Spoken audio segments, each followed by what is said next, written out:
Your Honor, today is the date and time set for sentencing. I did review the PSI. I was unable to meet with Ms. Collier to review it with her. I do believe that it's accurate. It is a credit for time served recommendation. So I guess I'd ask Ms. Collier if she would like to review it. I'd ask for an adjournment, or if she's okay with me reviewing it and she wanted to move forward today.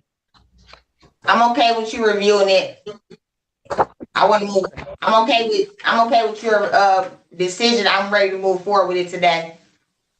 She just doesn't want to come back and see me. That's all right. That's all right, Ms. Collier. No, that's okay. I'm not offended. Don't worry about it. All right. Regarding the PSI, then, Your Honor, I did review it. I don't have any changes, additions, or deletions. Again, it is a credit for time served sentence. Ms. Collier has been in MDOC for quite some time now, and we'd ask that you adopt that recommendation. All right, Ms. Collier, is there anything you'd like to say before I impose sentence? Yes, sir. I had wrote something. Uh-oh. That looks like a big piece of paper. Go ahead. Yes, Your Honor. First, thank you. First, I'd like to express my silent remorse for this crime. I want to say that I took full responsibility for this crime, and that is why I pled guilty in preventing wasting more of the taxpayers' money with the trial. Please allow me to explain why I committed this crime. I had a head full of hair that was in dreadlocks, and this plaintiff and her girlfriend followed me into the restroom and accosted me, and the plaintiff Cotton pulled my hair out from the roots, and it would never grow back, while her girlfriend, Chris Jackson, held me from the back. As you can see, my hair is ruined forever. This is why I have to wear this hijab. My hair was pulled out the night before. Okay. Gotcha. This happened the night before of the incident. So now I have a head covering detail until it grow back in. It's slowly making progress. We're taking vitamins for it and stuff like that. What else? I'm almost done. As you can see, my hair is ruined forever. I was so ashamed and angry. I wanted to leave a lasting and equal impression on her as well. So I hid from the officer in the dark day room and boiled some liquids to burn his plaintiff. I did not want to be labeled as a snitch or a weak person for allowing them to jump me the night before. So I retaliated when I should have just told the CO what they had done to me. Instead, I took matters into my own hands, which was wrong. Since then, I voluntarily signed up for and completed a group called Beyond Violence. This is my certificate. Okay. I just completed it. You see it? Yes, I can see it. I'm almost done. A couple more sentences. And completed it and received a positive certificate that I have with me now. Also a before picture of me, and you can see what my hair looks like now. This was a before picture before my hair was pulled out. Can you see? Yes, ma'am. I see it. I regret my actions, and by no means am I saying that I had a good reason, but I'm being honest about my reasons at the time of the incident. I'm taking my group, and after taking my group, I realized the error of my decision.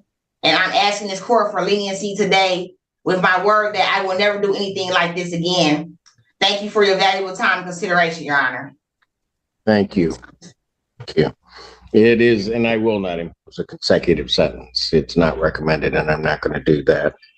I will order the sentence of the court, $125 statutory fees. Those are state fees. And then 365 days incarceration credit for the 365 that you served during this. Okay. And good luck to you, Ms. Collier. So I paid $125. Yep, you can pay $125. Okay, how do I do it? When are you scheduled to get out? I got like 15 more years left. Then I'm not gonna worry about it. Okay. Hey, when you got it, okay? Thank you, sir. So thank you. Have a blessed day. Thank you, Ms. Collier. You take care. You too, sir. Thank you. Given all the prior attempts to get Mr. Howard to complete the terms of his probation, at this time, probation is recommending 93 days in jail, credit for 8 days served, to serve the balance, waive remaining terms, accept the financial obligations, and discharge him from probation without improvement. Disparity. I did speak with Mr. Howard yesterday in the jail. We did discuss the violation of probation. As for explanation of why he did not complete these things, Mr. Howard has been homeless, I guess, since the last VOP. He was evicted from his home. He and his family were living in a motel, his fiance and 3 children. He also has a child on the way that's due in December. He's just now getting back on his feet. He was able to secure housing through Hawk. He's also been utilizing their social services through SOS. He even told me he just recently got a cell phone, and the family got new numbers because they've been struggling so hard. He's also looking at getting back to work after finding housing and stabilizing that area of his life at a plant for Fraser. Yeah. And so 6 SOS is helping me get some. Okay. He did indicate SOS is attempting to help get him Social Security as well. This is a non-violent crime. There is restitution that Mr. Howard said he's going to pay once he gets back to work. I'd ask the court to discharge him from probation, instruct him to pay that money that's owing, and let him keep working on getting stabilized, he and his family. Mr. Howard, anything you want to say, sir? Yes, Your Honor. I just want to say that it's been a really rough, hard time.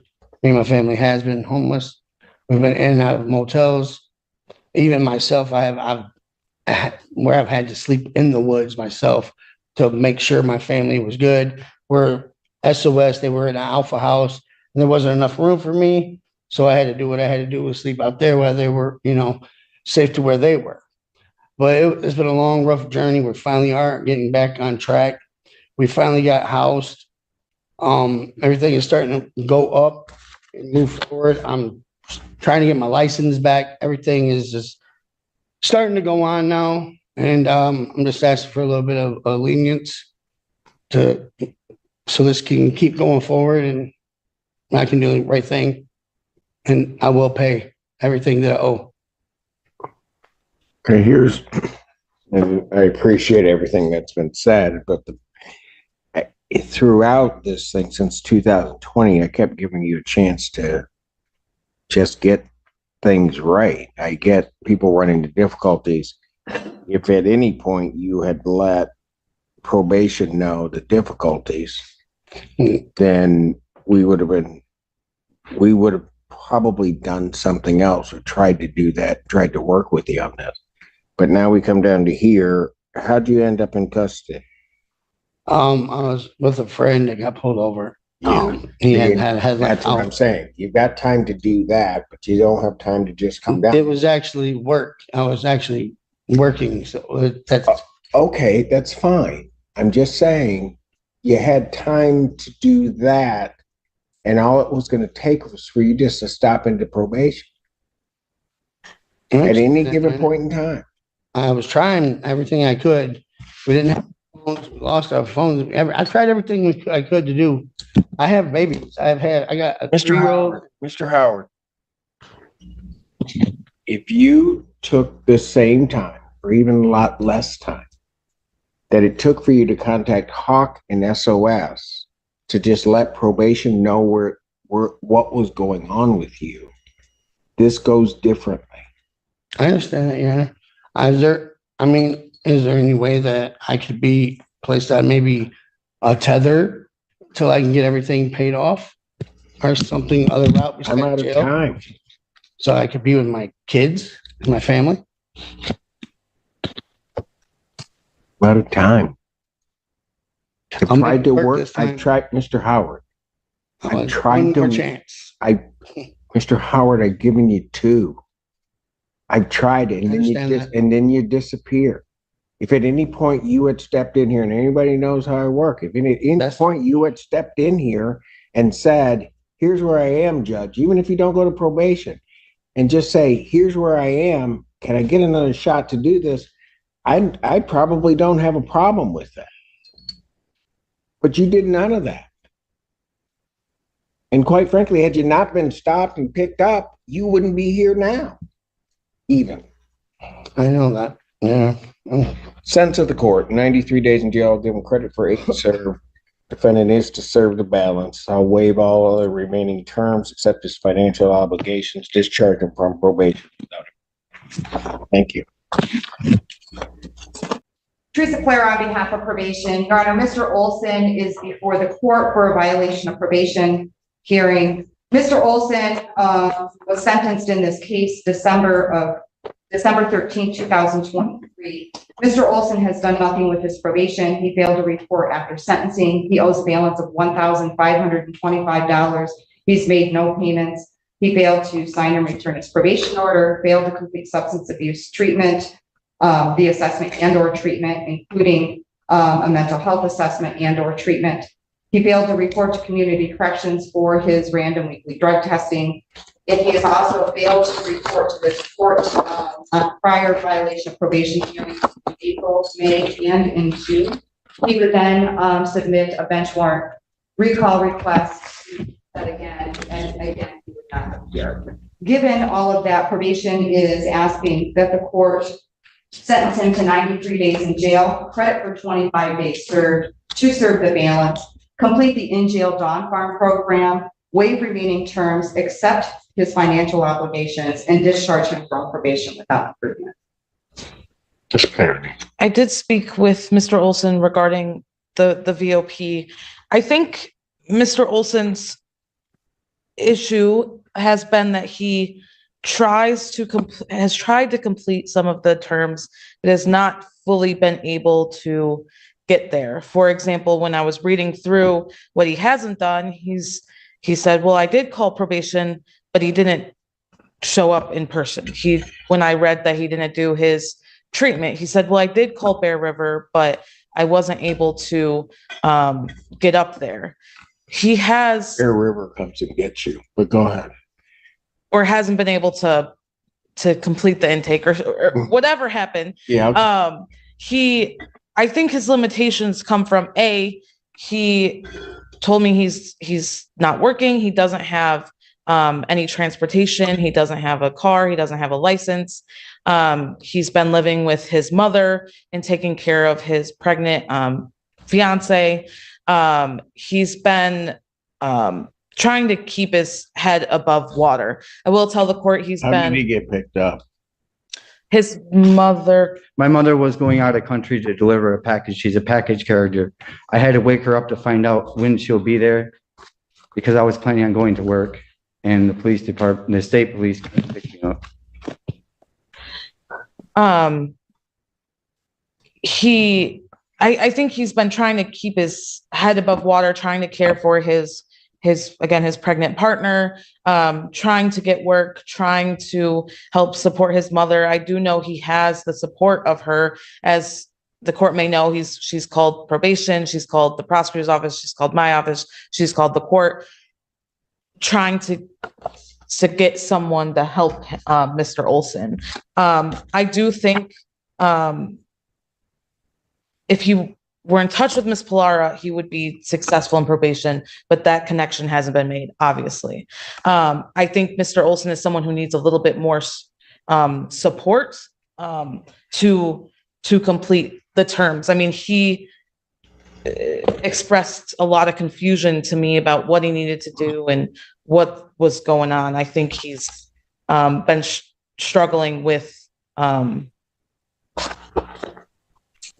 like I said, completing the things he needs to do without someone kind of ushering him through it. He does have more time on probation. I'd ask the court to give him a chance to complete the terms that he needs to complete. Anything you want to say, sir? I apologize for anything I've done wrong. And April 10th of 2024, I had to issue a bench warrant because you didn't show up at your violation of probation hearing. You submitted a recall. We reset it. May. Same thing. Didn't show up. And issued a recall. Usually we wouldn't recall it. We recalled it. We reset it in June. June 12th comes around. What happens? You don't show up. I would agree with everything Ms. Parony says in terms of, yeah, you might need help getting through some of this. Maybe. I don't know. But it's impossible for us to determine because anytime that we're setting a hearing for you, you're not here. yes, sir. That's why I was apologizing, sir. Your Honor. Sent to the court, 93 days in jail, credit 25, defendant to serve the balance. He's to complete the Don Farm in jail program. I'll waive remaining terms, accept his financial obligation, discharge him from probation without improvement. Thank you. Your Honor, I'm not really seeing, never saw my probation officer and they told me 10 days. What? They told me 10 days the last time I spoke to them. They told you 10 days for what? I think that he's referring to met the prior. probation officer.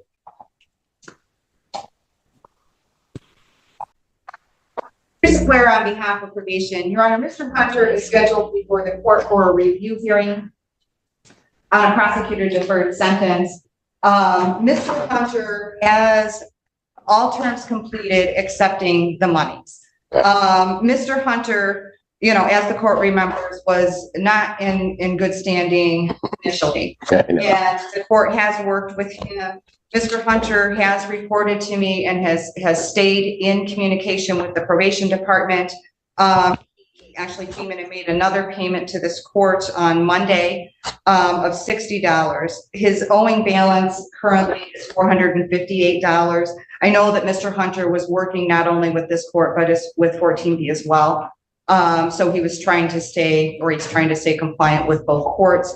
Given that Mr. Hunter has made a drastic change from when he first started, is now reporting and, you know, attempting to make payments, probation is recommending that the court extend the prosecution's deferred sentence one more time for a period of 5 months, that Mr. Hunter paid $58 by the end of this month, July 31st, then $100 per month, that he continue all terms as previously ordered, with a new review hearing date being set December 11th, 2024 at 9 a.m. And I'm not sure if Mr. Hunter wants to explain more of why he couldn't have this balance paid by today. I'll leave that up to you.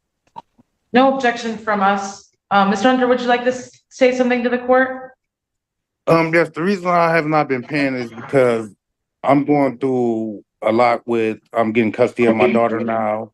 And so I had to buy her a bed and all new clothes and everything. So that's why I haven't been paying. And I have been taking care of 14, is that B? And plus child support is taking majority of my money. So that's why I haven't been paying so much. Miss- Your Honor, I think that there was a situation. Go ahead. I think that there was a situation where Mr. Hunter had to take on full custody of his daughter. Right. So there was an issue there. And so he had to get his home in order, you know, and it had to be inspected to make sure that, you know, his child was coming and everything was, you know, as expected. Yeah. Or required. Right. Hunter, what caused you to grow up? I have a daughter now. I'm gonna be honest with you. I thought for sure that we were gonna come down to a day I was just gonna have to throw you in jail. Did that once. I know I threw him in jail once, but I just thought I was gonna have to give out the remainder. What changed you? Your daughter? Yes, How old's your daughter? she's 6 now. And all you're doing is trying to just take care of her. Just keep her happy. Because her relative just passed away, so I'm trying to keep her happy the most I can. How much has he paid total? No, it's like two something. You got the one thing out there pending at 14B. How's that going? All I have to do is finish community service, then I'm off probation. So I'm doing community service for them. Your Honor, the fine started originally at 605, his balance is 458. 147.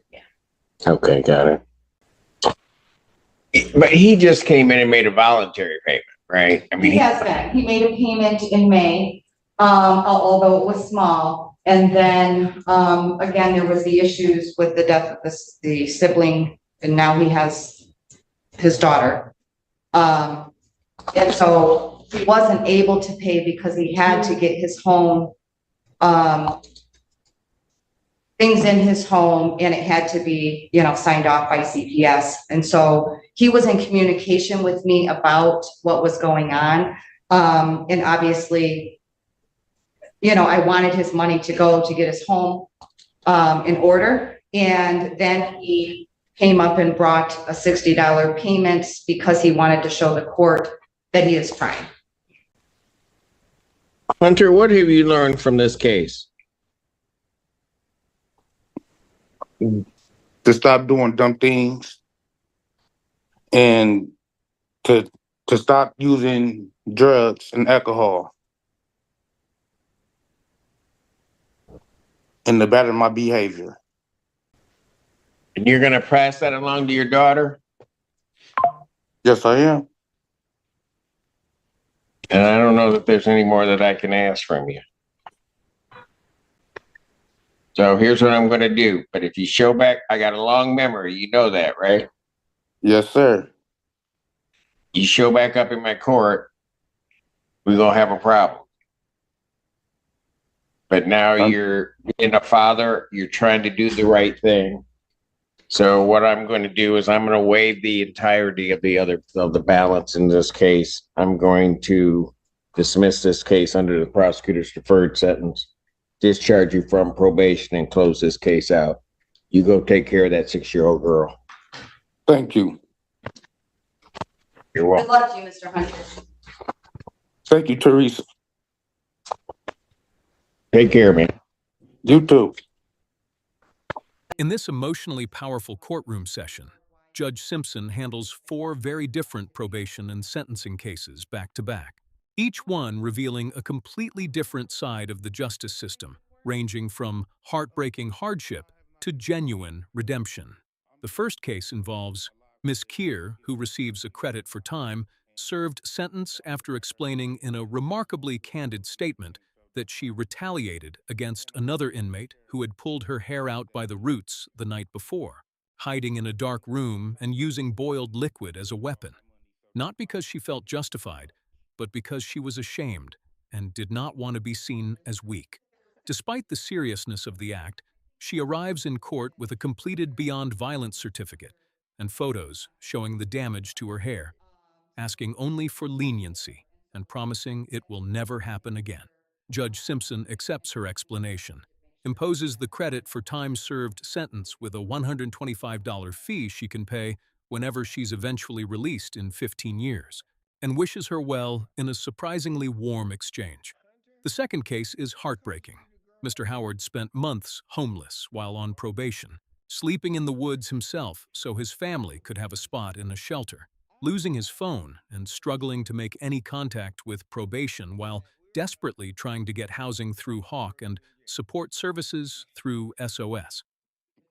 Despite his genuine hardships, Judge Simpson makes a painful but firm point. If Howard had taken even a fraction of the time he spent finding Hawk and SOS to simply walk into the probation office and say where he was, the outcome could have been completely different. He sentences Howard to 93 days in jail, noting with quiet sadness that had Howard not been stopped in a random traffic stop, he probably would not have appeared at all.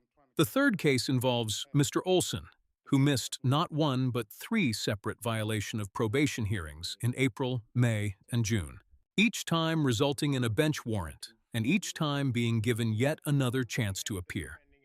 a level of patience the judge finally exhausts, sentencing Olson to 93 days in jail with mandatory completion of the Dawn Farm in-jail program. The most emotionally uplifting moment of the entire session comes in the final case when Mr. Hunter, a man who was previously heading straight for jail, stands before the judge having completely transformed his life after gaining full custody of his 6-year-old daughter following a family death. When Judge Simpson asks what caused him to finally grow up, Hunter's simple answer, his daughter, visibly moves the entire courtroom. In an extraordinary act of judicial compassion, Judge Simpson waives the entire remaining balance, dismisses the case under the prosecutor's deferred sentence, discharges Hunter from probation completely, and closes by telling him simply to go take care of his 6-year-old girl, delivering one of the most genuinely moving moments ever witnessed in a courtroom.